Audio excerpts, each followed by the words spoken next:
Ang kwentong ito ay hango sa totoong buhay. Mula ito sa isa nating kabayan na itago na lang natin sa pangalang Mang Dalino, taong 1970, Zamboanga. Donato! Nasaan ka bang gurang ka? Lumapit ka nga rito nang mapalo kita. Sobra-sobra ka na. Pati kalabaw dinadamay mo sa kalokohan mo. Nasaan yung ngipin nun? Nagkaroon pa tayo ng alagang bungal. Oy Donato ba? Matandang to. Nagbibigay-bigihan kasi may kasalanan. Hay! Binaybay ni Mang Dalino ang daan patungo sa pasungan. Naabutan nito doon ang kapatid. Ngumiti habang nakatingin sa hawak ng ngipin. Inabot niya ang walis tingting sabay hampas sa ulo nito. Magkakagoiter ako kakatawag sa'yo eh. Wala ka talagang ginawa kung hindi pa sakitin ang ulo ko. Marami akong pinoproblema. Huwag mo nang dagdagan, pakiusap lang. Ano bang problema mo? Bakit ka lang hahampas?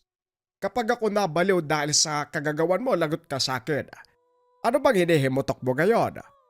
Walang araw na hindi tayo nagbabangayan, magtigil ka nga. Ikaw ang magtigil, Donato.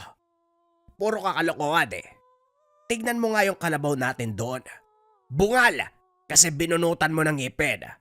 Hayop na matandang to. Pati alaga natin ginawa mong laruan. Anong pinaglalaruan? Wala akong ginawang masama sa kalabaw natin. Kung makapagbintang ka, parang ang sama ko naman. Kusang natanggal ang ngipin ng alaga natin. Alam mo ba kung ano magandang balita? Magandang balita mo yung mukha mo. Huwag mo akong dinadamay sa kalokohan mo ha. At saka, walang ngipin na kusang natatanggal kung walang bumunot. Ikaw na gurang ka. Hindi ko na alam ang gagawin sa'yo. Perwisyo kang kalbo ka. Kung makapagsabi ng kalbo, akala mo hindi pwedeng liparan ng eroplano yung ulo mo, panot. Iilan na nga lang yung buhok mo eh.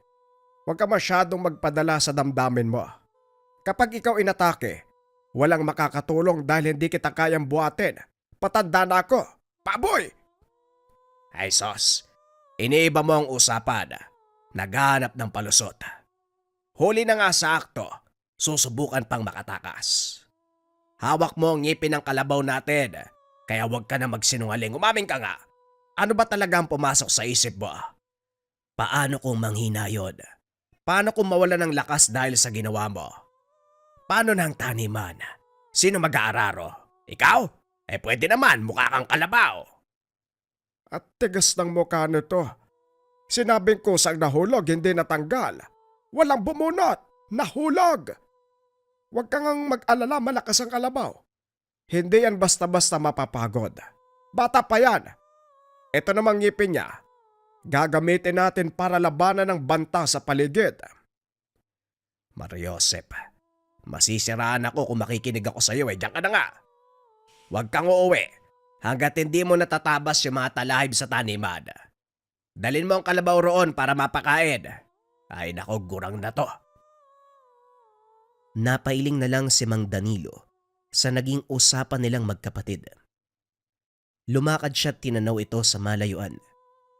Marunong namang sumunod sa utos pero umandar ang pagiging pasaway. Ilang sandali pa. Natanaw sa unahan ang grupo ng mga tulisang rebelde. Dali-dali niyang tinawag si Mang Donato para balaan. Wala kasing patawad ang mga ito at ugali ang pagpatay ng tao. Kaya lang huli na dahil nagharap ang mga ito. Ay tanda, ang taba ng kalabaw mo ha. Halatang maayos ang pagkakalaga. Baka pwede naming itumba. Pampawi lang ng gutom. Wika ni Kasawa. Sumenya sa mga kasama na lapitan ang kalabaw. Pero bago ito mangyari, kinakailangan munang dumaan kay Mang Donato. Kalma lang mga bata. Kung makasta, para kay mga hari ah. Baka nakakalimutan nyo. Kalaban kayo ng bayan at wala kayong karapatan na magpagala-gala. Tumigil kayo, pag-uuntugin ko yung mga mukha nyo. Babala ni Mang Donato. Maigpit itong nakahawak sa itak at sa tali ng kalabaw. Talaga ba, tanda? Parang hindi naman ako natatakot sa banta niyo. Anong magagawa ng itak mo sa baril namin? Hindi ka pa nakakahakbang, mamamatay ka na. Kunin niyo yung kalabaw para may pulutan tayo mamaya. Kumilos si Mang Donato. Binitawan ang tali ng kalabaw. Kagad sumugod sa mga rebelde. Siya naman ay walang sinayang na sandali. Tinaga ang mga ito. Napuruhan pero biglang tumigil nang sunod-sunod na putok ang pinakawalan ni Kasawa. Tinamaan sa dibdib pero walang sugat na natamo. Ganon na lamang ang pagkagulat sa mukha ng rebelde. Upang makasiguro, muling pinaputokan pero ganon pa rin ang nangyari. Tao ka ba? Anong klaseng matanda ka? Bakit hindi ka tinatabla ng bala? Hindi sumagot si Mang Donato. Sa halip pinakitaan ng galaw. Sa pilitang binunutan ng ngipin si Kasawa. Kumaripas ng takbo ang kasama nitong sugatan. Siya naman ay walang tigil sa pagsigaw dahil sa ginawa ng matanda. Paikaikang naglakad dahil pinuruhan din sa binti. Wala pala kayo eh. Puro angas lang ang alam. Sa susunod na babalik kayo, hindi lang ngipin ang bubunutin ko. Hoy gurang na kalbo! Baliw ka talaga kahit kailan. Paano mo nagawang kalabanin ng mga rebeldeng yan? At saka hindi ba binaril ka? Bakit buhay ka pa? Sa puntong ito, hindi napigilan ni Mang Dalino na lapitan ang kapatid. Takot ang naramdaman niya nang makaharap nito ang mga rebelde. Pero si Mang Donato ay parang walang nangyari. Bakit? Hinihiling mo ba na mamatay ako? Ang sama mo talagang kapatid ka. Ay sandali diyan ka nga muna. Mawawala yung kalabaw eh. Nasundan na lamang ng tingin ni Mang Danilo ang kapatid. Hindi siya makapaniwala sa nasaksiyan. Nagsama sila sa iisang bubong mula pagkabata. At ngayong matanda na, pero parang hindi pa kilala ng lubusan ang kasama. Anong may kakayayon nilunok ng matandang yon para hindi tabla ng bala? Nakakakilabot naman. Kinagabihan, umalingaw-ngaw ang sunod-sunod na putok ng armas. Nagsara ng mga bintana at pintuan si Mang Danilo. Nahinto nang makitang kampante ang kapatid. Hindi man lang natakot sa mga kaganapan. Sa inis, wala sa sariling binato ng tsinelas. Kagad itong lumingon sa kanya. Ano ba? Lahat na lagi. Hindi ka naman inaano. Nagkakagulo na ang lahat, kalmado ka pa rin. Isara mo ng maigi yung bintana malapit sa'yo. Hindi ko alam kung saan ka humuhugot ng tapang para hindi matakot sa pangyayari. Malapit tayo sa kuta ng mga rebelde. Tapos ikaw niya, ay nako po pa. Nerbiyoso ka kasing tao ka. Kaya kaunting gulo lang natatakot ka agad. Ito, huwag mong hiwalay sa katawan mo para maging protektado ka. Kunot noong tumitig si Mang Danilo sa inabot na pangil. Ginawa itong palawit sa kwintas. Nakasinghot ka ba ng masamang hangin? Paanong magiging proteksyon ng isang pangil? Tinutokso mo lang yata ako eh. Hindi ko pa nakakalimutan ang ginawa mo sa kalabaw natin. Pangalawa na to, yung unang kalabaw natin, binunutan mo rin ng ngipin yun, di ba? Ay sabing kusang nahulog. Hindi binunot. Ang tigas ng pangamong matanda ka. Bahala ka nga sa buhay mo. Sandali, hindi mo pa sinasagot ang tanong ko. Paanong hindi ka nagtamo ng sugat? Binaril ka ng mga rebelde. Matyagang nag-antay si Mang Danilo. Gustong malinawan. Hindi siya kumbinsido na walang maika na ginamit ang kapatid upang malabanan ang pinsala ng bala. Sasabihin ko, pero kailangan mo munang tanggapin ang pangil na ito. Huwag nang maraming tanong. Isuot mo na yan. Napilitan si Mang Danilo na tanggapin ang inalok nitong kwintas.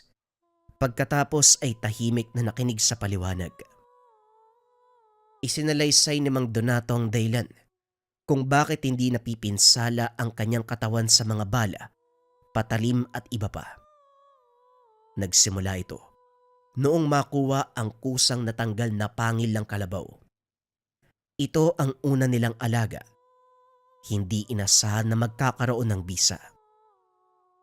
Nang araw na yun, lihim niyang inaral ang iilang bagay na may kinalaman dito. Natutunan ang mga dasal at pamamaraan para paganahin ang mutya. Ilang beses nang napatunayan ang kakayahan. Makailang ulit ding nasangkot sa kaguluhan laban sa mga rebelde. Kaya malaki ang pasasalamat ko sa pangil dahil ito ang tanging nagpoprotekta sa akin laban sa mga salbahing rebelde. Kung wala ito, malamang matagal na akong pinaglamayan. Napakamot sa ulo si Mang Danilo. Hindi alam kung paniniwalaan ang sinabi ng kapatid. Maniniwala pa ako kung sasabihin mong malakas ang kapit mo sa swerte. Pangil, ngipin, magpoprotekta sa buhay ng tao. Nahihibang ka na ba? Tiyak ka na nga. Ang dami ko nang iniisip, dumagdag ka pa. Ang haba pa ng salaysay mo, hindi naman ka panipaniwala. Ay bahala ka sa buhay mo, Panot. Hindi naman kita pinipilit. Hindi magawang matulog ni Mang Danilo dahil naisip ang sinabi ng kapatid. Sa kabilang banda nagtatalo ang paniniwala. May parteng kumbinsido, pero meron ding ayaw magpadala dahil kilala ang ugaling meron ito. Mabilis makaisip ng imbentong kwento.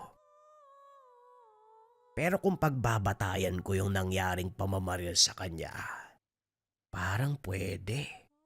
Ay nako, nababaliw na ako kakaisip. Tama na nga muna. Bukas ko na lang tatanungin yung gurang na yon.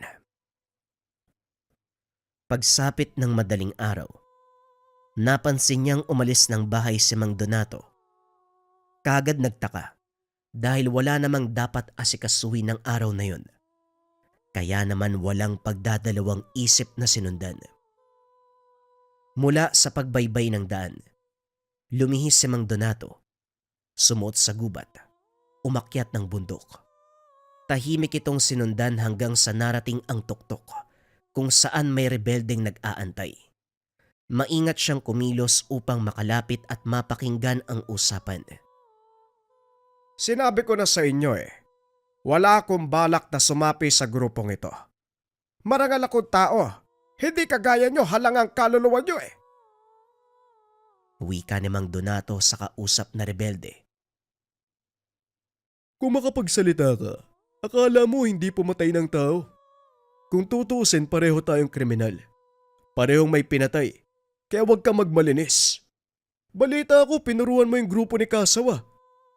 Mainam dahil sa gabal sa mga plano mga langgam na yun Palaging umiiksena sa mga bala ko. Hindi ko itatanggi na may pinatay akong tao.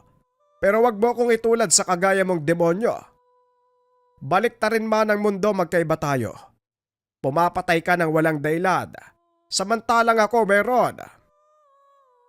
O sige na kung saan ka masaya. Pinatawag kita ngayon para sabihing sasama ka sa paglusob doon sa kabilang kampo. May maliit na grupo. Sinusubukan ng pasensya ko. Gusto ko silang turuan ng leksyon. At bakit naman ako sasali? Anong kinalaman ko sa kaguluhan niyo? Huy tanda, alam mong ayaw ko sa maraming kuda. O sige ganito, kung hindi ka sasama, bibisita ako sa inyo para kausapin ang kapatid mong si... Ano ang pangalan ng matandang kasama mo sa bahay?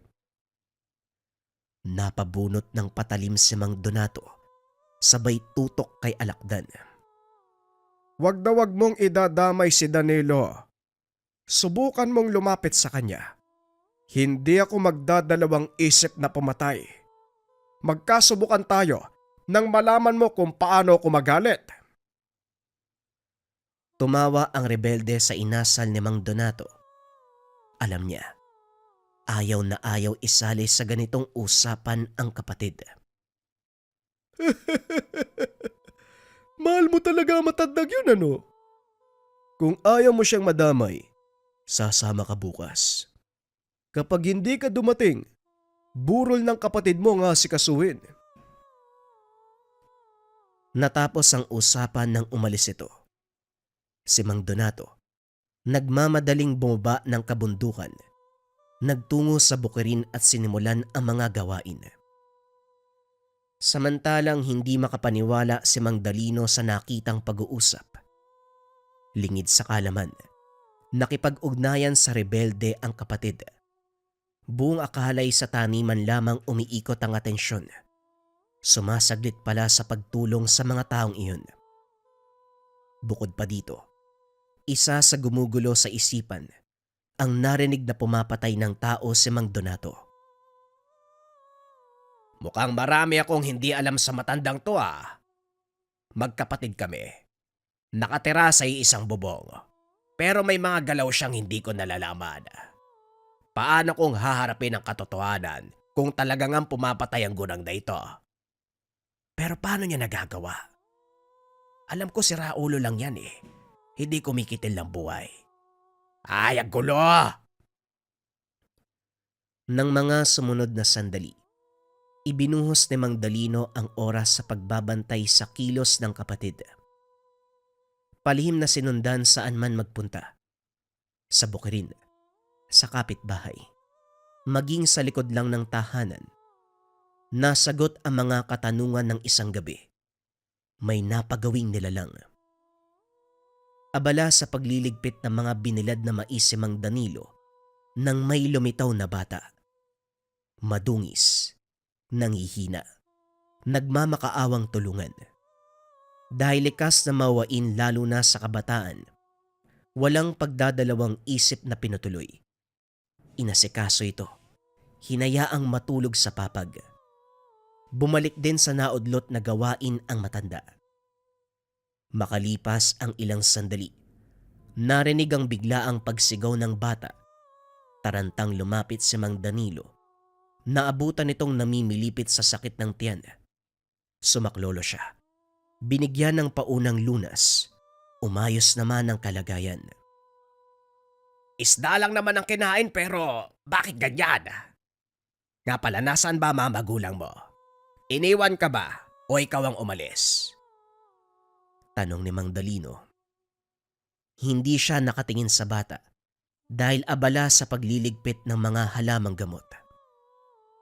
Nang lingunin niya, iba na ang muka. Bumungad ang nanlilisik na mga mata.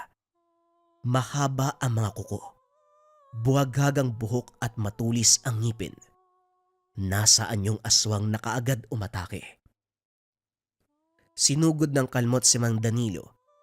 Hindi magawang lumaban dahil mabilis at malakas ang nilalang. Napasiksik na lamang siya sa sulok habang iniinda ang pag-atake nito. Sa kabutiang palad, dumating si Mang Donato na kaagad namang sumaklolo. Tinaga ng tinaga. Nanlaban pa ang aswang ngunit nasawirin. Ikaw kahit kailan ka matanda ka.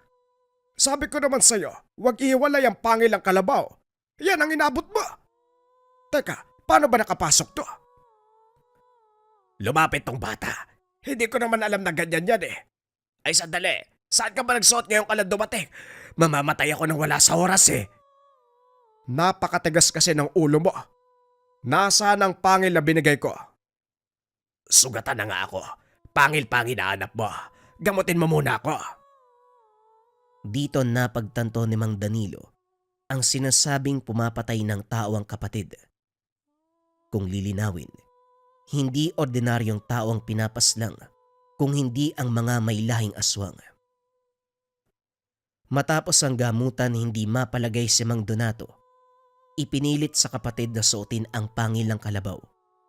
Ayaw nito, pero dahil nangungumbinse ay nadala din. Aaray-aray ka pa. Ikaw ang nagpahamak sa sarili mo.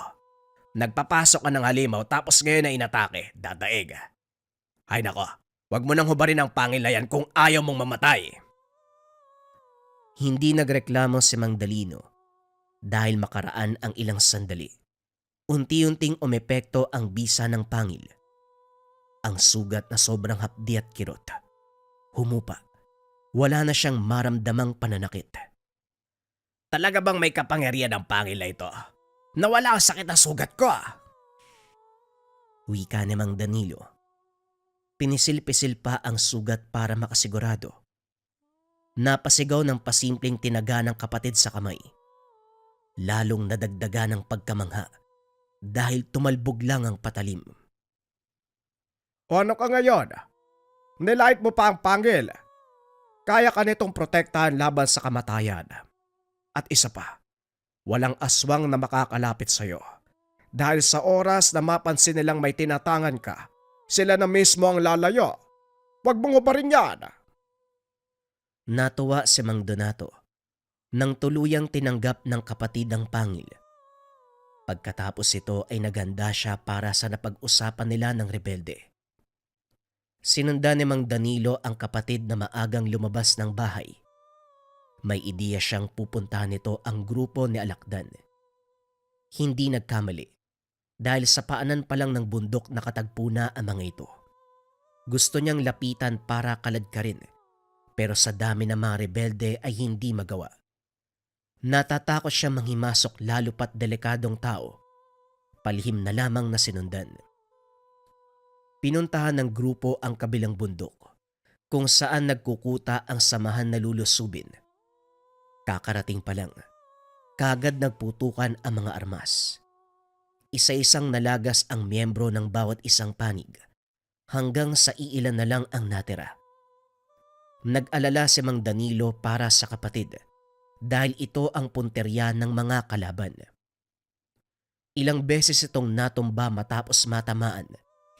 Alam niyang protektado ng tangan pero hindi mapigilan ang pangamba. Nang hindi makatiis, nanguha ng armas sa rebeldeng nakabulagta. Tumulong sa pamamaril.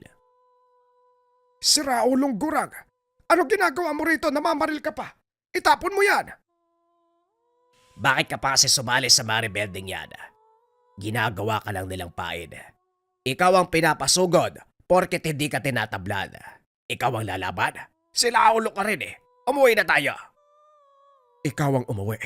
Sumunod ka pa dito. Lakad na habang wala pang nakakapansin. Hindi ako aalis kung hindi ka kasama. Itapon mo yung baril. Halika na. Ang tigas ng pangamong Gurang ka. Umuwi ka na bago pa magdatingan ng mga aswang nakaalyansa ng rebelde. Kapag nagkataon madadamay ka. Napalunok si Mang Danilo sa narinig. Hindi maiwasang matakot. Naranasan ng maging biktima ng aswang. Kung ganon, dapat talaga tayong umalis dito. Hayaan mong magpatay ng mga rebeldeng yan. Total, mga salot naman sila sa lipunan. Huwag ka nang magmatigas pakiusap, Danilo. Umuwi ka na. Susunod ako. Matapos magsalita, bumalik na sa laban si Mang Donato. Tanda, nariyan na ang mga aswang. Siguraduhin mong mapapatay ang lahat ng yan. Idamay mo na ang kabilang grupo. Lahat sila.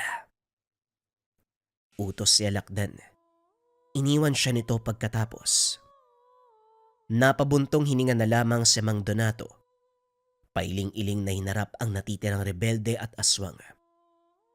Madali lang para sa kanya ang laban dahil biyasa sa ganitong sitwasyon. Inuna ang mga rebelde upang wala ng sagabal. Ganyan tayo eh. Dahil alam na meron akong tangan eh, iwan na lang. Makakatikim ka sa akin mamaya, Alakdan. Sumusobra ka na eh. Sino sa inyo mauuna? Isa-isa lang ah. Masyado pa namang mahaba ang oras bago mag-umaga.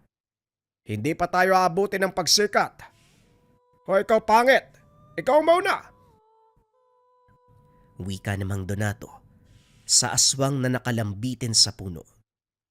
Umatake ito pero madaling naibagsak dahil pinuruan kaagad ang puso pagkatapos ay ginilitan ng leeg. Umatras ang iba nang makita ang nangyari. lalo na nang maramdaman ang bisa ng tinatangan na mutya. Pero may iilang nangungursonada, hindi naman inatrasan ng matanda, binigyan ng magandang laban. Sa huli ay lahat ng ito ay nakabulagta na lamang kasama ang ibang miyembro ng rebelde. Nagmamadaling umalis sa lugar si Mang Donato. Sinalubong naman siya ng kapatid, binato ng mga salita. Sa wakas naisipan umuwi ng Guraga. Ano? Naubos ba mga kalaban? Nag-aangas ka na naman. Inako ang pakikipaglaban. Gusto mo yatang matanggal bilang bayani. Pwede ba tumahimik ka muna kahit ngayon lang? May niisip ang tao eh. At saka nung pumasok sa kokote mo, talagang sumunod ka pa. Hindi kita binigyan ng pangil para makieksena sa mga lakad ko. Proteksyon mo yon. Dito ka lang dapat sa bahay. Teka, wag mo sabihing may susunod pang laban. Daig mo pa ang sundalo sa dami ng gera mo ah. Pupuntahan ko na si Alakdan. Hindi na ako magpapagamit sa hayop na yon. Ito na ang huli, kaya kakausapin ko siya. Mabuti naman, magandang naisip mo. Kahit papano pala gumagana yung utak mo. Sa puntong ito nakaharap si Alakdan. May namumuong tensyon dahil ayaw siyang pakawalan. Mariin ang banta na pupuntiryahin si Mang Danilo sa oras na titiwalag sa grupo. Hindi naman siya opisyal na kasapi, pero dahil sa kakayahan, madalas pinapasama sa operasyon. Tandaan mong mahirap akong kalabanin. Sa oras na galawin mo ang kapatid ko, kamatayan ang igaganti ko. Kung sa bagay, ang katulad mo ay walang kinakatakutan. Kinakalaban mo nga ang bayan eh. Yun na ang huli. Wala ka nang maaasahan sa akin. Wika ni Mang Donato. Muling nagbanta si Alakdan, pero hindi na pinansin. Lumipas sa mga araw, wala namang nangyari. Tahimik ang buhay at puro gawaing bukid ang inatupag. Gayunpaman, bantay sarado ang kapatid dahil sa banta ni Alakdan. Sa kabutiang palad, matiwasay na dumaan ang mga araw. Kung may mga ingay man, bangayan lang ng magkapatid. Kung minsan pinagsasabihan ni Mang Danilo si Mang Donato dahil sa pagbabantay nito sa kanya. Baka nakakalimutan mong matanda na ako. Tapos na ang aking kabataan, kaya hindi mo ko dapat bantayan. Nangangamba ka na baka may sumugod. Kung meron sana noon pa, ilang buwan na nakalipas magmula nang tinapos mo ang ugnayan kay Alakdan. Siguradong umiilag din sa'yo si Alakdan dahil alam niya ang lakas mo. Hindi natin sigurado. Pero bakit ka ba nag-iinarte? Binabantayan ka lang naman ah. Alam kong hinuhubad mo minsan ng pangil, kaya wala akong tiwala sa'yo. Pinagtatawanan kasi ako na nakakakita sa kwintas. Bakit daw ako may suot ng ngipin? Mangkukulam ba daw ako? Diyos ko por santo. Makasalanan ng tao pero kailanman hindi pumapanig sa kasamaan. Tinawag pa akong mangkukulam. Nagpapadala ka naman sa sinasabi nila. Isuot mo yan. Mamaya may biglang umatake, mapano ka? Mamaya na matutulog pa ako sa gabal sa leeg. Ikaw na muna magbantay sa binilad na mais. Maraming manok dyan na manggugulo. Tahimik na naupo sa ilalim ng puno si Mang Donato. Tinanaw ang nakabilad na mais sa bakuran. Ilang sandali pa may dalawang babaeng bumaybay sa daan. May kalayuan pero saktong namukaan. Nahinto sa pagakbang nang makita siya. Kagad nag-init ang tangan, kaya may ideya kung anong klase ng tao ang mga ito. Nagmamadaling bumalik sa dinaanan nang tumayo siya. Nakakainsulto naman ang mga yon. Kung makatakbo, akala mo nakakita ng demonyo. Sino ba namang hindi matatakot sa mukha mo? Daig pa ang demonyo. Pangit! Pumasok ka sa loob. Ako magbabantay dito. Hindi ako makatulog Nagising siya bandang hating gabi. Wala sa tahanan ang kapatid. Hindi rin mahagilap sa labas. Pinagpalagay na lamang na baka nagtungo sa tindahan para bumili ng kape. Pero nang hindi pa bumabalik makaraan ang ilang oras, napilitan siyang hanapin. Dadaan muna sa taniman bago makarating sa tindahan. Doon palang narinig ang pagpalahaw ng kung sino. Nang mapagtanto kung saan galing, dali-daling pinuntahan. Nakita si Mang Danilo na sugatan habang ang kalabaw ay nakabulagta na lamang. Wakwak ang katawan.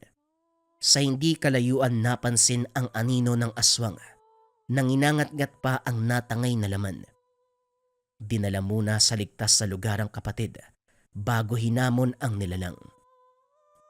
Walang pakundangan sa pagsugod ang aswang.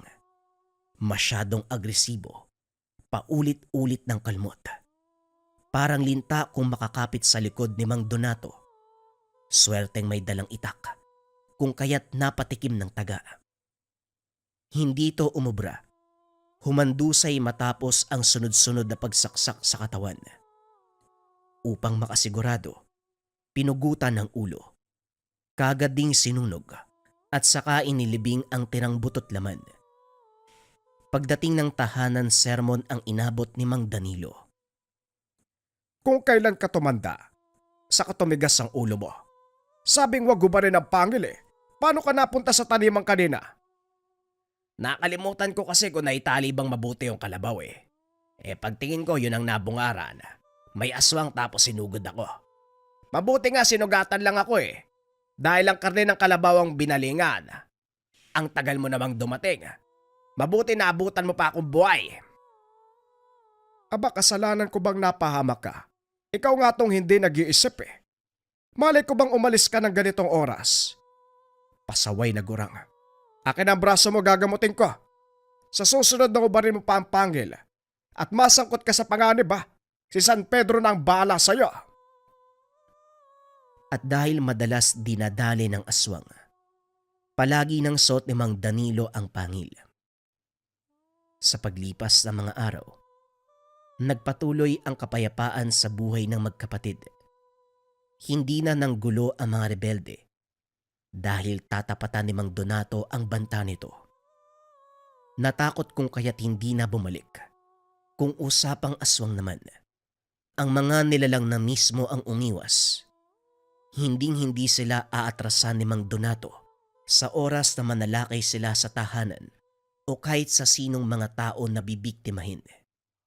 Labis ang takot ng mga rebelde at aswang dahil sa tangan ni Mang Donato na pangil ng kalabaw. Ang susunod na kwento ay bago pa rin, mga kabayan. Ito ay tungkol sa puting mangbabarang. Simulan na ang storya. Ang kwentong ito ay hango sa totoong buhay. Mula ito sa isa nating kabayan na itago na lang natin sa pangalang Mando. Taong 1970. Bukidnon. Napailing na lang si Mando nang makita ang tali sa paa ng pinadalang insekto sa kaaway na mananabong. Kulay itim. Ang ibig sabihin hindi siya nagtagumpay sa binabalak na pambabarang. Kilala niya si Mang Carpe. Nagmula ito sa angkan ng albularyo pero matagal nang humiwalay sa pamilya dahil sa pagre-rebelde. Hindi lubos akalain na kaya nitong takasan ang pambabarang. Gayunpaman, hindi pinanghinaan ng loob si Mando. Nagtungo ito sa silid upang ulitin ang proseso. Kinuha ang garapon na naglalaman ng isang alupihan. Binulungan ng orasyon at saka pinakawalan. Nagmarcha ito patungo sa tahanan ni Mang Carpe. Kung may pangontra ka man, wala pa rin akong balak na tumigil. Babarangin kitang matanda ka. Wika ni Mando, bago'y pagpatuloy ang pagkakarga ng dasal sa iba pang insekto na nakakulong sa mga garapon. Inihanda niya ito para lamang kay Mang Carpe. Nagsimula ang lahat nang mandaya si Mang Carpe sa sabong. Ilang beses silang nagpang-abot at palaging idinadaan sa dayaan ang pagsusugal. Hindi lang sa manok, kundi pati na sa pustahan. Ilang ulit na rin ang komprontasyong naganap Kaso nga lang palaging pinapabura ng karamihan ang matanda. Walang nagawa si Mando kung kaya't naisip na gumante sa ibang paraan. Nag-intay ng ilang oras. Sa kabutiang palad natanaw ang pinadalang alupihan. Mabilis itong gumapang mula sa lupa patungo sa kanyang kinalalagyan. Pero ganun na lamang ang inis nang muling makita ang itim na tali. Sa ikalawang pagkakataon, hindi siya nagtagumpay. Sa galit niya, lumabas ng tahanan at pinuntahan ang kinalalagyan ni Mang Carpe. Naabutan itong nagsisibak ng kahoy sa bakuran, nakangiti ng nakakaloko sa kanya. Magandang hapon, Mando. Sa dinami-rami ng inaasahan kong bisita, hindi ko naisip na ikaw pa magpapakita. Ano bang sadya mo? Bakit parang may kung anong hinanakit dyan sa kalooban mo? May nagawa ba ako mali? Tanong ni Mang Carpe. Nagbuntong hininga si Mando. Pilit pinapakalma ang sarili. Maraming dumaraan at nakatambay. Ayaw niyang makita ng mga ito ang tunay na pag-uugali. Gusto ko lang po sanang malaman kung sasalang kayo sa sabungan bukas. May panabong akong nais ilaban at maaaring manok mo sanang ipangtapat. Tumatapang ka na, bata. Alam ng lahat dito na isa kong matinik na kalaban pagdating sa sabong at wala ni isang naglakas ng loob na humamon sa akin. Maliban sa iyo, ha? Talaga bang gusto mong makipaglaban? Walang sisihan kung uuwi ka ng talunan. Palagi naman eh. Lalong nag-init ang katawan ni Mando sa galit. Nagtawanan ang mga tambay na nakarinig. Dumagdag pa ang nakakainsultong ngisi ni Mang Carpe. Tinapunan ng huling tingin ng matanda bago siya tumalikod. Hindi lumayo si Mando. Nagtago lamang sa masukal na bahagi ng kakahuyan malapit sa tahanan ni Mang Carpe. Pinagmasdan ng paligid. Sinubukang alamin ang katauhan ng matanda. Sa pagkakalam niya, nagmula sa angkan ng albularyo ang matanda, kaso hindi ito nag-aral ng lihim na karunungan. Wala itong ni katiting na interes sa ganitong gawain kaya gano'n na lamang ang pagtataka kung bakit hindi siya tinatabla ng barang. Idagdag pa ang kumpiyansa nito sa sarili na para bang may tinatagong alas. Lumipas ang ilang oras. Nagpa siya si Mando na umalis. Palubog na ang araw. May bagay pang aasikasuhin. Sa ikatlong pagkakataon sinubukan muli ang pambabarang. Sa puntong ito, ang pinakamakamandag na alupihan ang inhipan ng orasyon. Nagmarcha ito patungo sa tahanan ng biktima. Ipinagpatuloy ang ritual habang unti-unting gumagapang sa katawan ng matanda ang insekto. Sekretong pumasok sa kaloob-looban. Walang ideya si Mang Carpe. Napaaray na lamang nang maramdaman ang sakit sa bahagi ng tiyan. Hindi masyadong nabigyan ng pansin dahil nawala kagad. Nang mabasa ni Mando ang kalagayan ng pinadalang insekto, lubos na ligaya ang naramdaman. Kailangan palang ulit-ulitin bago magtagumpay. Sa puntong ito, tanda, tignan natin kung meron ka pang ipagyayabang. Wika ni Mando. Lumakas ang pagtawa habang tinatapos ang ritual sa isang mahabang dasal. Kinabukasan taas noong naglakbay sa daan si Mando. Nagtaka ang mga tambay sa ipinapakita niyang kasiyahan. Lumapit ang kakilala nito na si Mang Rosco. Parang ang saya mo ngayon, Mando. Anong meron? Laki ng ngiti mo ah. Kung makataas no, parang ikaw ay may-ari ng dan. Wika ni Mang Rosco. Nga pala, bakit parang kulang ang grupo nyo? Nasa nang mayabang na si Mang Carpe?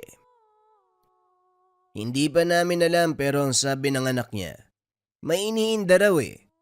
Sumakit yata ang tiyan. Maagang nagtungo sa butika ang panganay niya. Hindi mapigilan ni Mando ang mapatawa. Lalong nadagdagan ang pagtataka ni Mang Rosco dahil dito. Pasensya ka na.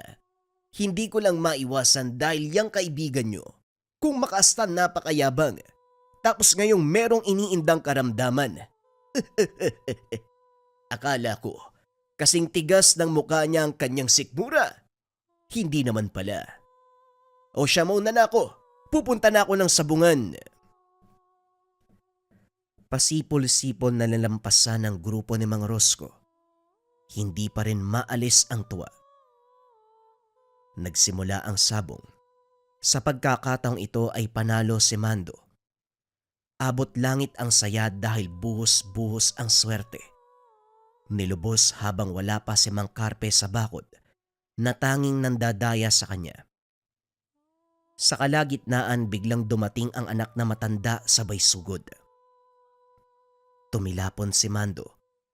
Dama ang pananakit ng ulo nang tumama sa konkretong dingding. Hindi maiwasang mapamura nang mapansin ang pagdurugo. Bumangon siya. Nagpakawala ng sunod-sunod na suntok. Subalit dahil biyasa sa pisikalan ang kalaban, hindi niya mapatamaan. Etong Mando na to, mambabarang. Binarang niya si Tatay Carpe na ngayon ay may iniindang sakit. Huwag mo nang subukang ipagkaila. Huli ka na sa akto eh. Nagpunta kami sa albularyo. Nakaligtaan lang ni Tio Carding na lapatan ng depensa si Tatay. Tinrabaho mo naman kagad. Umalingaw-ngaw ang bulong-bulungan. Hindi makapaniwala sa nabunyag na katauhan ni Mando.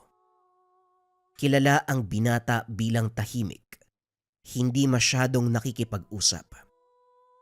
Isang manunugal, pero limitado lamang ang sinasabi. Minsan pa siyang napagkamalang pipi dahil sa ganitong pag-uugali. Dito rin nalaman ng dahilan kung bakit hirap siyang patamaan ng barang ang matanda nung una. Nilalapatan pala ito ng depensa. Kaya pala ang saya mo kanina habang nag-uusap tayo tungkol sa nangyari kay Paring Garbe. Hindi ako makapaniwala. Mambabarang ka. Tama nga sila. Delikado ang tahimik na tao. Sandali lang naman. Kung makabintang kayo, parang siguradong sigurado. Bakit? May patunay ba ang albularyo na ako ang mambabarang? Paano ko naging mambabarang? Wala akong alam sa bagay na yan. At isa pa, sa pagsasabong umiikot ang buhay ko, hindi sa walang kwentang bagay katulad niyan. Sinubukan niyang linisin ang pangalan. Hindi na kaya pang manatili sa harapan ng lahat dahil natatakot ito sa pwedeng mangyari sa kanya. Subukat mahusay na albularyo si Tio Carding. Kaya hindi siya pwedeng magkamali. Ikaw ang bumarang kay Tatay, hayop ka! Muling sumugod si Andres. Walang sino mang umawat sa kaguluhan. Nakatingin ng ibang manunugal. Hinayaang magtuos ang dalawa. Natigil nang dumating ang may-ari ng sabungan. Parehong pinalabas ang dalawa at pansamantalang pinagbawalang makapasok sa lugar. Sa tahanan naglabas ng galit si Mando. Hindi inasahan, ganon kabilis malalaman ang kanyang ginawa. Wala sa isip ang ganitong pangyayari. Mang Carding, isa pang pesteng matandang to. Magpinsan sila, kaya malamang tumulong. Sige, kayong dalawa ang babarangin ko. Damay-damay na to. Hindi, pati si Andres. Ang siraulong batang yun, binugbog pa ako. Kagad nagsagawa ng ritual si Mando. Wala siyang naramdamang pagbalik ng sumpa kung kaya't sigurado ito na walang ginawang aksyon ang kabilang kampo. Sa puntong ito, hindi lang alupihan ang binulungan. pati na rin iba pang insekto na nakakulong sa mga garapon. Pinadala niya ang lahat ng mga ito sa balwarte ng albularyo upang mangasik. Hindi lang sa bahay, kundi maging sa katawan nito. Matapos ang mahabang ritual, lumawak ang ngiti ni Mando nang makabalik ang isa sa mga insekto. Kulay pula. Muling nagtagumpay ang binalak. Pulpul na albularyo. Hindi nagawang kontrahin ang pambabarang ko. Magkadugo nga talaga sila. Mga inutil! Pinalipas ni Mando ang mga araw. Dito nagsimula ang kalbaryo ng angkan. Si Mang Carpe ay lumobo ang tiyan. Si Andres na anak, dinapuan ng hindi matukoy na karamdaman. Ang albularyo na si Mang Carding tumigil sa panggagamot para asikasuhin ng sarili basta na lamang naihimatay dulot ng pananakit ng kaloob-looban. Isang araw, binulabog ng albularyo ang binata, harap-harapang kinumpronta. Mando, pakiusap. Itigil mo na ang ginagawa mo. Huwag na nating palalain ang sitwasyon. Ano bang kasalanan namin sa'yo para patawan mo kami ng ganitong parusa? Kung magkagalit kayo ni Carpe, pagpasensyahan mo na lang. Alam mo naman ang matandang yon, maraming nalalamang kabulastugan. Wika ni Mang Carding. Nanghihina na ito habang hawak-hawak ang tiyan. Sandali lang, Manong. Hindi ba isak ang albularyo? Paanong nangyaring hindi mo nagawang kontrahin ang barang? Nung sinuri mo ang kalagayan ni Mang Carpe, anong nangyari? Bakit hindi mo ginawa ang nararapat? Masyadong malakas ang puwersa mo. Sinubukan kong tawagin ka sa pamamagitan ng espiritual na pamamaraan pero hindi gumana. Aminado kung malakas ka. Hindi ko kayang Wika ni Mang Carding. Sumuka ito ng dugo. Hindi napigilan ng binata ang tumawa sa paghihirap nito.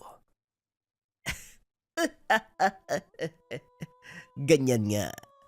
Pasensya na rin kung masyadong malakas ang puwersa. Pero wala na akong magagawa. Hindi ko galing bawiin ang ipinataw kong sumpa. Pagdusahan niyo hanggang kamatayan. Pinagsarahan ng pintuan ng matanda. Nagtungo sa silid kung nasaan naroon ang mga insekto. Humalakhak habang kinakausap ang mga ito. Hindi mapigilan ang nararamdamang saya. Tama sila. Tahimik lang akong tao, pero malupit kapag gumanti. Kung hindi ako dinaya sa sugalan, Mang Carpe, maayos sana ang karamdaman mo ngayon. Kaso masyado kang mayabang. Dahil sa kagagawan mo may ibang nadamay. Hindi ko na rin yun kasalanan. Sa muling pagdaan ng mga araw, lumala ng lumala ang kalagayan ng mga ito. Nakaratay na lamang sa banig, hirap, nagihingalo.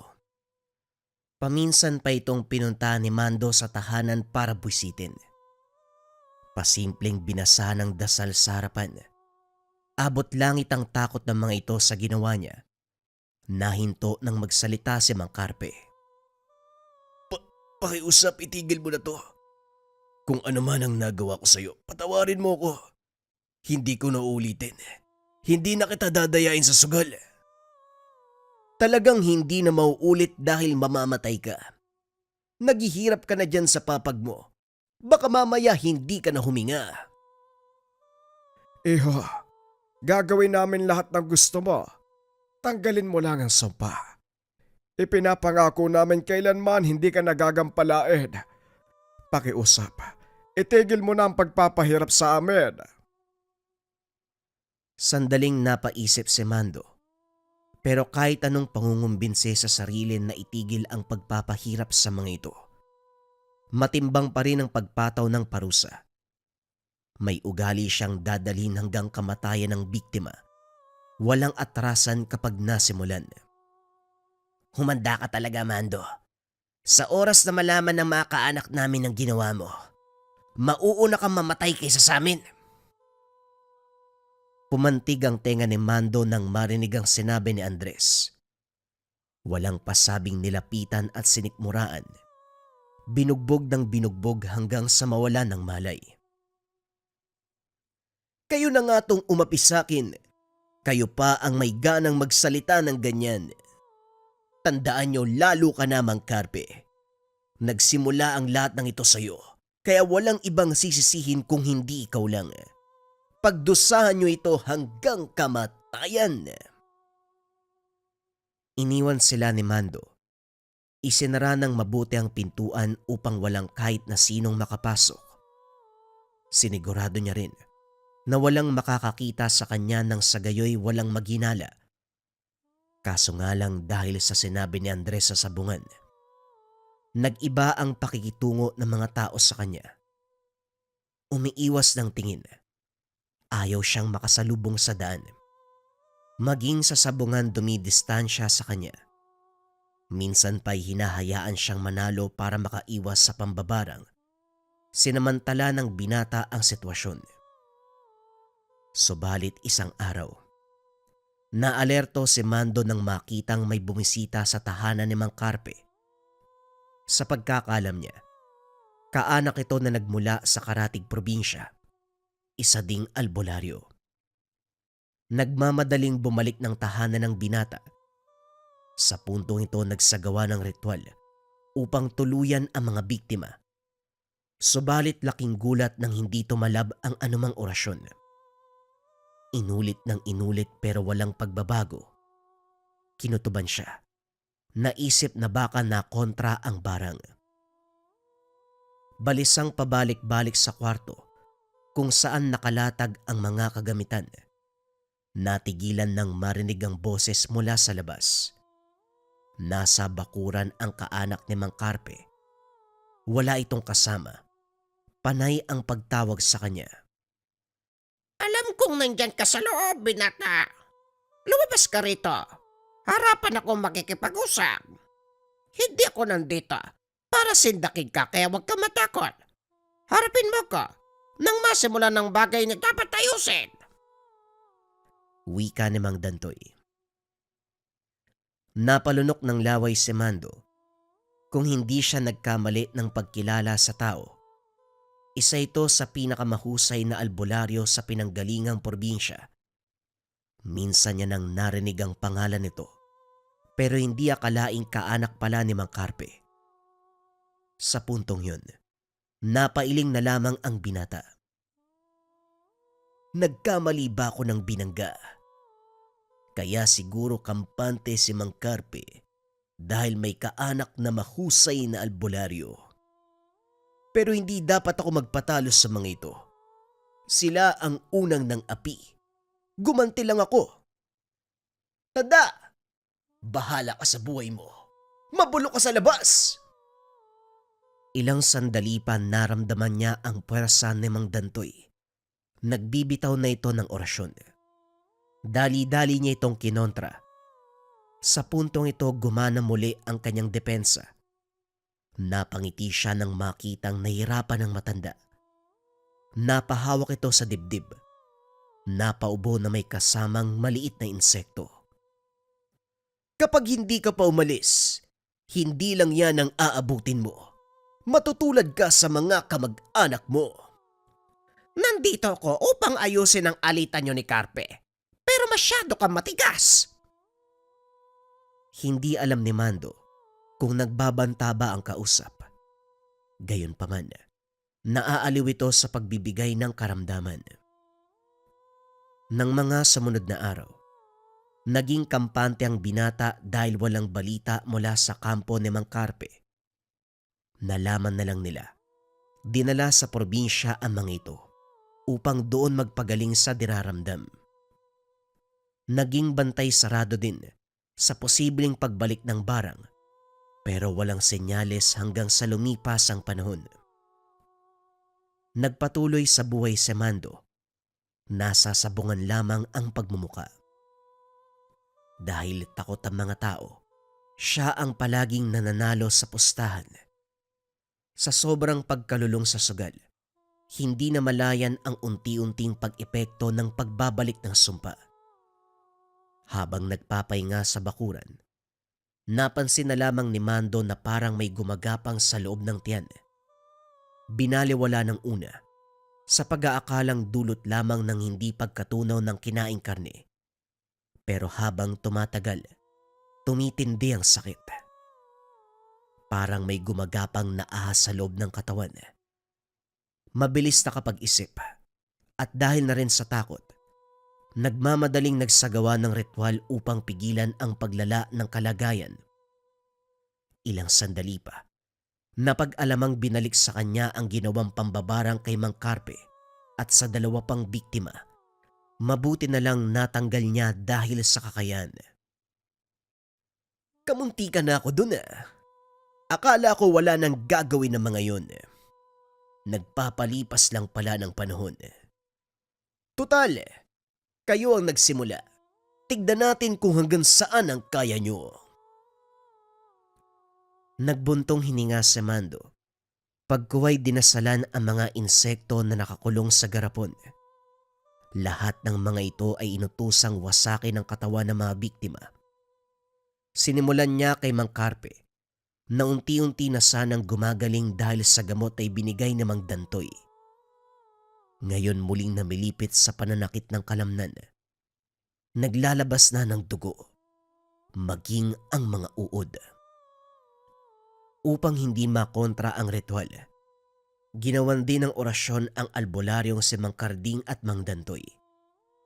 Hindi ito nakaramdam ng anumang pananakit ng katawan, pero walang humpay sa pagdurugo ang ilong. Unti-unting lumalabas ang alupian sa bibig na nag-iwan ng malubang pinsala sa loob. Hindi nagtagal na walan ito ng malay. Sa pagkakataong ito, tinapos ni Mando ang ritual at hinayaang magdusa muli ang angkan ni Mang Carpe. Bibitinin ko muna ang paghihirap nyo para meron pa akong paglaruan sa mga susunod. Huwag kayong mag-alala.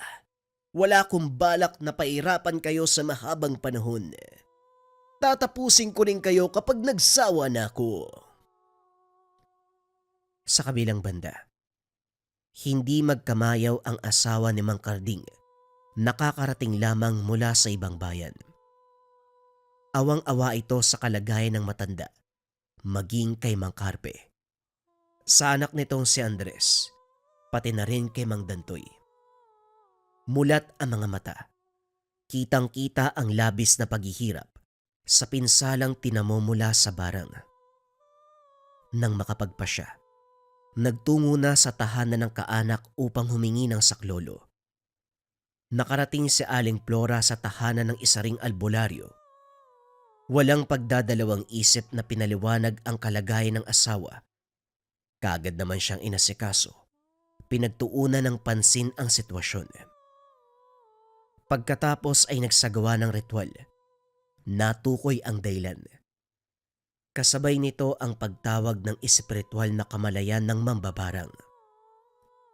Sa kalagitnaan ng pustahan, nakaramdam ng kakaiba si Mando. Parang lalabas ang espiritu sa katawang lupa. Nang hindi na makayanan, nagmamadaling umuwi para malaman ang nangyayari. Pero pagpasok ng bahay, kaagad natumba ng biglang mawala ng lakas. Naparalisa, kahit ang mga mata ay hindi magawang igalaw. Ang kasunod na nangyari ay ang pagkarinig ng boses. Kaagad nagbago ang reaksyon ni Mando. Alam niyang nahuli siya ng albularyo. Alam kong naririnig mo ko. Ngayon pa lang magsalita ka na para hindi na humaba at lumala ang parusang ibibigay ko. Sino ka? Anong pangalan mo? At bakit mo binarang ang taong to? Itinikom ni Mando ang bibig. Walang balak na sumagot. Hindi tumigil ang albularyo.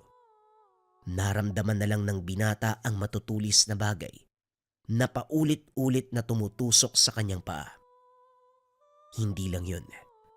Maging ang tiyan ay meron ng nararamdaman. Nag-ipon ng lakas si Mandro at kinontra ang ritual ng albularyo. Matapos ang sunod-sunod na pag-usal ng dasal, walang kahirap-hirap na nakawala.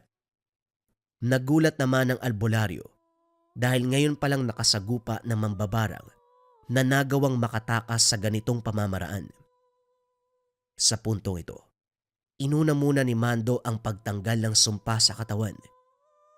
Hindi lingid sa kanyang kaalaman ang mga posibilidad, kaya naman nanatiling alerto. Hindi na siya nag-aksaya ng oras. Sinimulan ang huling yugto ng pambabarang. Inisa-isa ang mga biktima. Inuna si Mang Carpe.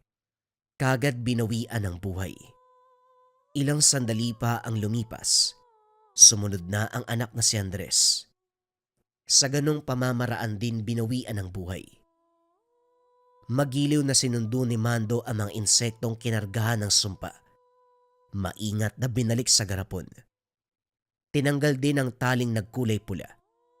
Walang mapaglagyan ng kanyang tuwa. Humalakhak ng humalakhak. Sa tingin niyo siguro, ako ang tipo ng mambabarang na madaling mapuksa. Mataas na antas ang aking karunungan. Walang sino mang albularyo ang makakatalo sa akin. Ang sumunod na tinabaho ay ang albularyong si Mang Karding. Isanabay na rin si Mang Dantoy. Hindi na pinatagal ni Mando. Nilapatan ng orasyon na siyang tumapos sa buhay ng mga ito.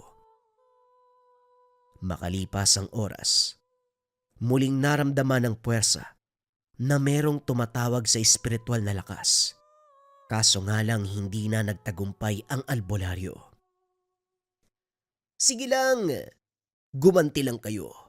Kahit ubusin pa ang lahat ng albularyo sa bansa, hindi niyo ko mapipigilan. Wika ni Mando habang kinukuha ang nakahilerang garapon. Kinargahan ng insekto at saka pinalipad patungo sa kinaroroonan ng albularyo. Dumiretso ito sa pagpasok sa katawan. Walang sinayang na pagkakataon. Pagbalik ng alagang insekto kay Mando, laking tuwa nito nang makitang kulay pula ang tali. Ibinalik sa garapon, kinondisyon para sa susunod na paggagamitan. Ilang sandali pa, nabulabog si Mando ng malalakas na katok. Pagbukas ng pintuan, bumungad ang dalawang tao. Kilala niya ang isa, ang Chuy na matagal nang hindi nakikita. Nang dumako ang tingin sa kasama nito, ganun na lamang ang paglunok. Ito ang asawa ng yumaong si Mang Karding. Tiyo Bokyo, ano pong ginagawa niyo rito? May sadya po ba kayo ng 10 oras ng gabi? Ay nako, hindi ka talaga nagbago. Hindi mo lang ba kami iimbitahan sa loob? Dito ba talaga tayo mag-uusap? Pinapasok ng binata ang dalawa. Naging matipid ang pagsasalita. Bantay sarado sa kilos ng bisita. Wala pang ideya kung ano ang sadya ng mga ito. Nakituloy ang dalawa at nagpalipas ng gabi. Kinabukasan naunang umalis ang ginang. Nagpaiwan ng tsuhin na siyang ikinatakot ni Mando. Iyo, magtapat ka sa akin ha. Ginagamit mo ba ang pamamaraan ng yumao mong ama? Napahugot ng hininga si Mando. Walang nagawa kung hindi magsabi ng katotohanan. Dahil malalaman nito kung nagsisinungaling siya o hindi. Ano naman kung gagayahin ko, Tiyo? Ikaw na rin mismo ang nagsabi noon na walang masama kung susunod ako sa yapak ni tatay. Basta walang maaagrabyado na inosenteng tao. Sigurado ka bang walang naaagrabyado sa ginagawa mo? Hindi lang isang tawang pinatay mo, Mando, kundi 5. 4 sa angkan ni Mang Carpe at yung pang-5, yung hiningaan nila ng tulong. Sinubukan kong ipasa sa kakilala ko, pero yun ang naabutan ko, pinatay mo siya. Binigyan kita ng pagkakataon nung una. Tinawag sa pamamagitan ng ritual. Pero sa halip na tanggalin mo ang sumpa, pinatay mo pa. Kaya pala pamilyar ang boses ng nakausap ko. Kayo pala ang taong yun. Pasensya na, Tiyo. Wala sa bokabularyo ko ang bumuhay ng biktima. Kapag nasimulan ko, kamatayan ang magiging katapusan. Wala ka talagang pinagkaiba sa yumaong mong ama. Parehong-pareho kayo ng pag-uugali, Mando. Nakapagbitaw ako ng salita sa kanila, kaya wala na akong pagpipilian kung hindi kalabanin ka. Pasensyahan tayo. Sana maging handa ka sa kung ano man ang gagawin ko sa'yo. Tila nabingi si Mando sa narinig mula sa chewin. Hindi akalain na magiging ganito ang takbo ng pangyayari. Aminado siya. Padalos-dalos ang kilos pero gayunpaman, pinanindigan ng lahat ng ginawa. Walang problema. Magsubukan tayo. Napabuntong hininga si Mang Bokyo. Hindi na unawaan ng binata ang gusto niyang iparating. Subalit naisip na mas mainam ang ganito upang maturuan ang leksyon. Pagsapit ng gabi, bantay sarado ni Mando ang kanyang tahanan. Wala siyang ideya kung anong atake ang gagamitin ng Shuhin, kaya naman minabuting maging alerto. Ilang sandali pa napansin niyang bumigat ang ihip ng hangin. Hindi nagtagal. Narinig niya ang pagbagsak ng mga lalagyan ng insekto. Pagkarating sa lugar wala ng buhay ang mga alaga. Lumitaw mula sa likuran ng Shuhin na nagkakarga ng dasal. Unti-unting nararamdaman ni Mando ang panghihina, kasabay ang pandidilim ng paningin. Sinubukan pa niyang kunin ang isa sa mga alaga, kaso nga lang hindi na tumalab. Kung nakinig ka lang sana sa akin, hindi tayo abot sa ganito, Mando. Wala akong balak na saktan ka. Ang sa akin lang matuto kang lumugar. Kontrolin ang kakayahan. Hindi dahil kagalit mo ang isang tao, gagantihan sa paraang magre-resulta ng kamatayan. Talagang naligaw ka na ng landas. Panahon na siguro para sumama ka sa akin. Para mabigyan kita ng gabay at matutunan ng tama. Pansamantalang tinanggal ng bisa ni Mang Bokyo ang kakayahan ni Mando sa pambabarang. Dinala ang binata sa kanilang lugar at doon ginabayan. Sa kagustuhan naman itong maibalik, niyakap ang turo ng Shuhin. Hindi nagtagal, natutunan ang mga bagay-bagay, lalo na ang tamang paggamit ng kakayahan sa pambabarang. Kung dati, basta na lamang pinapatawan ng sumpa ang mga nakakaalitan, ngayon ay mas nagkaroon ng malalim na dahilan. Ginamit niya ang pambabarang sa panggagamot, hindi sa pagbibigay ng sumpa sa isang tao. Dahil sa gabay ni Mang Bokyo, naging mabuting tao si Mando. Tinalikuran ng pagsusugal. Ibinuhos ang buong buhay na pag-aralan ang lihim na karunungan at kung paanong gagamitin ang mga kakayahan para sa iba. Sa paglipas ng panahon, binansagan si Mando sa kanilang lugar bilang puti na mambabarang.